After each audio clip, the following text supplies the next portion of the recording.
Right, as promised, another trade. We actually got one today after NFP did come out for September, but October's got cancelled as announced last night, and there was no CPI. I must have either misread that or has been moved. But with all these data releases being moved and a lot of delays, we're starting to see the market a bit more on edge as usual, and the investors are just waiting to put money in.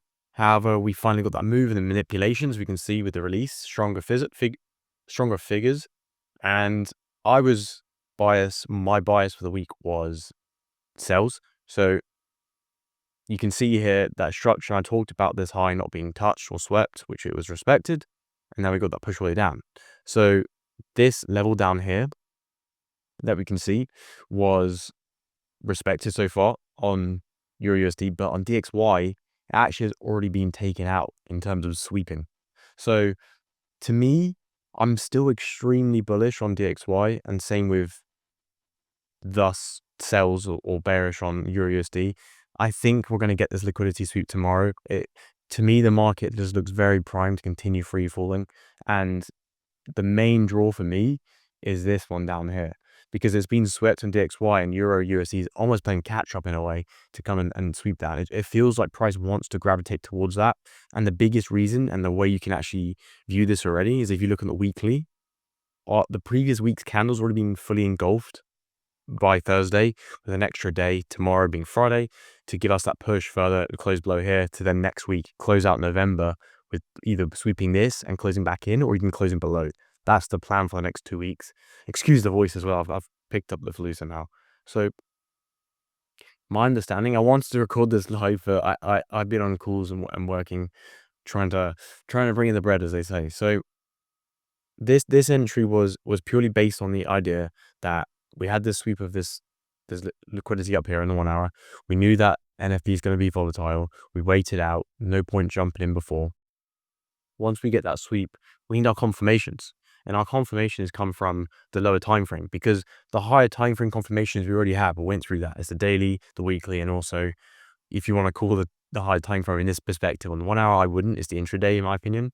We have that here. So once we have all those combined, we're now just looking for an entry on the lower time frame, which can revolve around the 15, the 5, or the 1. So for me, the actual entry, the best entry was a 15. I missed that. So this is a great example, actually, of if you follow your trades and your plan and you miss an entry, usually you can find a second entry, albeit a bit worse, but an entry nonetheless, right? So if we hop onto this is the manipulation of NFP. You can see it's a nice big 50 pip move. On Euro USD, it's quite large. Swept all this liquidity down here, then swept all up here. This move is fabricated. It's inorganic. It's not normal market movement. And so what we usually see is a retracement of that move, especially if the data that's been released isn't crazy. And we can see this here, which is prominent, actually, in my opinion, with the sweep of this and rejection of above. Now, we start getting that bearish structure again, or bearish movement, but what we want to see is a break in market structure. And there is nothing on the 15, I agree. On the 5, however, there is. And so if you want to look at the 5, you can see this level here, close below, swap to DXY very quickly. Same thing happened here. This level here closed above right here. So to me, that's, we're back in business. So all we're looking for, we're not expecting this sweep, which due to the time of the day, right? This is already 4 o'clock UK time, so 11 a.m. EST. This move is going to be filling in any fair value gaps that formed. Now, on the 15 was the best entry, right? You can see a clear 15-minute. You don't expect this to get swept, and if it does, you're wrong. So it invalidates the trade. So that's a 9 pip stop, give or take. Entries here, you'd be out close to 2 to 1 right now. Instead, I missed that, but I understood that, okay, if this gets filled, there is still a valid entry. And so we get this fill here on the 15, and we pull down the break in this structure internally. Now, all I'm looking for is a quick 1 minute FEG. We've got all the confirmations. I'm just looking for a quick entry now, because I have the understanding of the higher time frame intraday. I literally grab a little FEG here, enter. My stop's actually lower above this 15, because since it's been filled in, we don't expect price to go back above here now, and we just continue the rest of the day downwards. Remember, time of day is very important here. And so since we're coming to close of day, London close, and post NY lunch, I'm expecting to see this move just completely get I guess faded is a good word, right? And filled in. So, and this may even happen over Asia as well. I'm happy to hold the trade into Asia or into Asian session for this one in particular because of the high time frame bias. So our entry was in here, just fumbled around for a bit while it's New York lunch, and now we've pushed back lower, respecting this 15-minute, like I said, came lower, and now we've closed below here for now.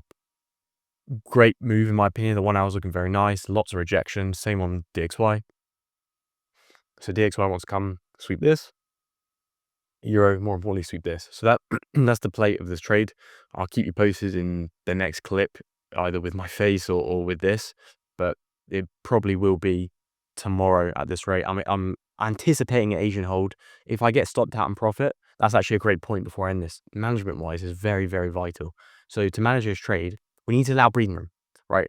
So right now, I am going to move to break even because, in my opinion, price shouldn't go back to my entry around here. And if it does, that's not a good sign in my opinion, because either A, it's going to range, or B, it's going to be worse and actually hit my SL potentially. So I don't want it to do that at all. So removing emotions, you move your SL to break even or about a pip in profit because of spreads, etc. Then you're good to go. We're back. We are still ill when it's Wednesday again. So quick update. We're in a trade. I think live trades are very helpful for transparency and also people to see, right? And this trade I've entered may be a loss, it may be breaking, maybe a win. We'll see. The reason why this entry, we had, for more context, we had jobs data just come out around 1:30 p.m. UK time. Now, people may call me crazy, but I still think that the dollar index, if we zoom out, is extremely bullish. As you can see, we've been trending up, and we're reacting in the fair value gap on the daily. So my thesis for the day, and considering it's Wednesday, was to look for potential sells. Now, the market was extremely slow this morning ahead of the data, which you can see from these candles here, 1, 2, 3, 4, 5 hours of just ranging. What that means to me is the market is generating liquidity, right? And if the market is generating liquidity, it means there's going to be some sort of manipulation event going to occur. Now, I may have got this wrong, we'll find out shortly, but I thought that this manipulation before the data actually came out, where it swept these highs and then continued lower, I thought and interpreted that as a manipulation. And I think because of my bias of sales and overall structure, I thought, okay, if we sweep higher and then start closing below, which we did, this indicates the sellers are in the market and the high was created Wednesday, London, around London. Now, it looks like that wasn't the case and my SL may be hit just here. But we have to remember that with that in mind, I had the sweep lower. If I put my little indicators on, this here must have been the actual manipulation. So what I've done here is a loss, is I've pretty much grounded myself into the daily bias, where I'm assuming that this will pull back into this 15-minute fair value gap because it's imbalance created by the data release, which was the unemployment data from US, and then continue back down. That was my whole thesis after sweeping this liquidity up here. Now, it seems like it's actually the inverse, where price wanted to fake people like myself in, who had the wrong bias on the daily, and sweep this liquidity here. Now, as frustrating as it is, it's a learning curve, right? So price comes down, takes out this liquidity resting below here, and here as well, and here for the day, and below the whole range, and inducing people to go in and enter sells. Obviously, our plan or my plan isn't to enter impulse entries, so we didn't get called down here or anywhere down here. We try and enter when price is against us. And I thought this would be a great point where if the 15 fills into this gap, regardless of how it fills it, then we are still following the daily trend, etc.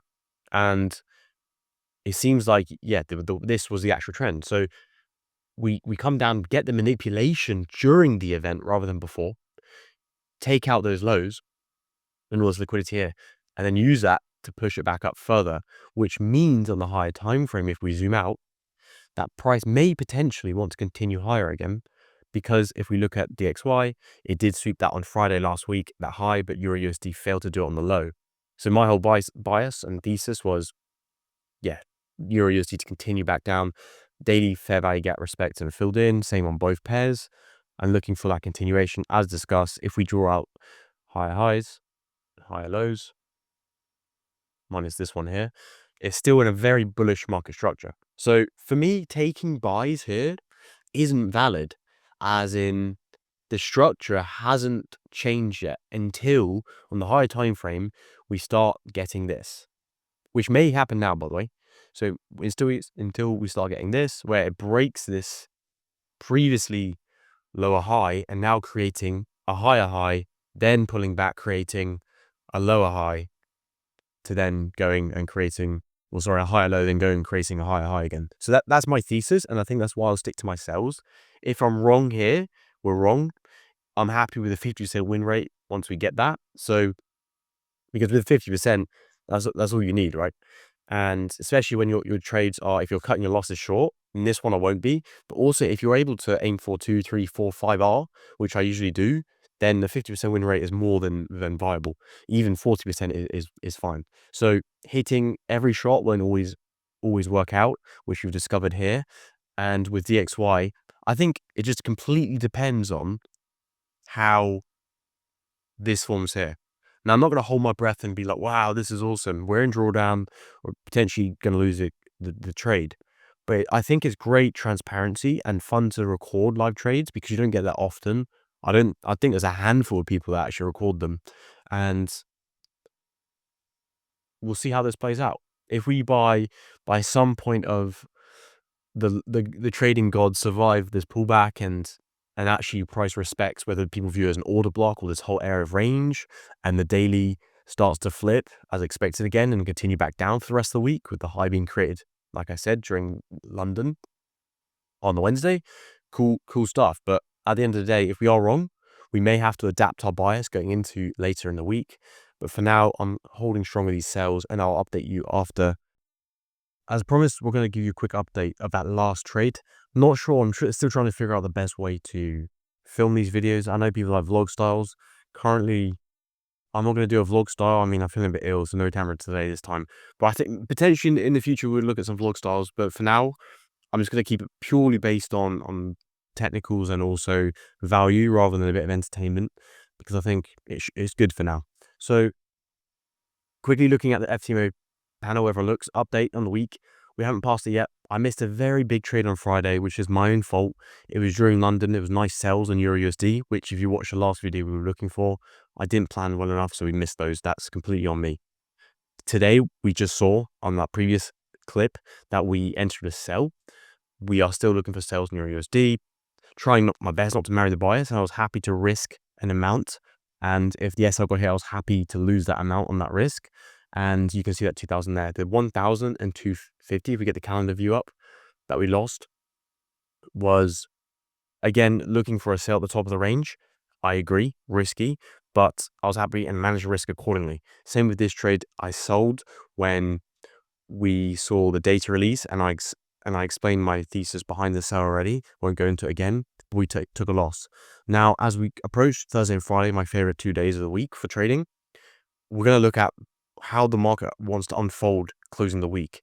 And so what I'm expecting is I'm going to stick to my bias sells, but also we need to adapt. So if the time frame of the 1 hour starts closing above that zone that we previously rejected, and we can start seeing bullish movement, we might actually get a bullish close. However, until Asia plays out later tonight for me, and also when I wake up in London, I'm going to stick to sells unless, like I said, that structure changes. So for me, it's still bearish, and we will play that bias in London open once we get that confirmation. And until then, we'll give you an update next week as usual. I'm going to incorporate some face next week, because I appreciate face-to-face content is better because you can see the person, you build transparency and trust. So this is the transparent side. I'll build the trust with my face in the next one when I feel a bit better. But I'm very confident that Thursday and Friday to close out November will be strong. There is Thanksgiving tomorrow, which is a bank holiday for USD. But at the moment, in current market conditions, you should understand that bank holidays have little to no impact because of the economic economic climate, but also political environment as well. So those are my theses for the week, and let's see how it plays out. It played out nicely last week, and looking to close this week out positive as well.